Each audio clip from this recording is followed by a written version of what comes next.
జైల్లో నుంచే పరిపాలన చేస్తారన్న విషయం తెలియదు. అధికారం కోసం సిగ్గు విడిచి దిగజారి రాజకీయాలు చేస్తారని వారికి తెలియదు.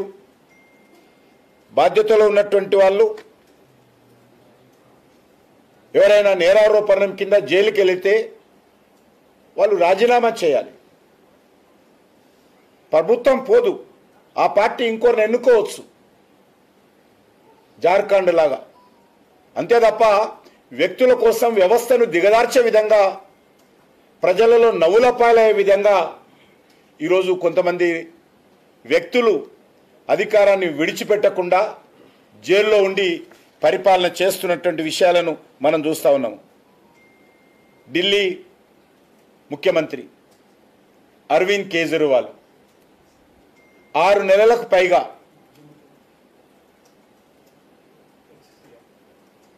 ఢిల్లీ ముఖ్యమంత్రి ఆ రోజు చెప్తున్నాను, ఢిల్లీ ముఖ్యమంత్రిగా ఉన్నటువంటి అరవింద్ కేజ్రీవాల్ ఆ రోజు 6 నెలలకు పైగా జైల్లో ఉన్నప్పుడు జైల్లోనే రివ్యూ మీటింగులు పెట్టేవాడు. ఐఏఎస్ ఆఫీసర్సు, ఐపీఎస్ ఆఫీసర్సు జైల్లోకి వెళ్ళి ఆయన ఆదేశాలు తీసుకునే వాళ్ళు అక్కడ సమీక్ష సమావేశాలు పెట్టేవారు.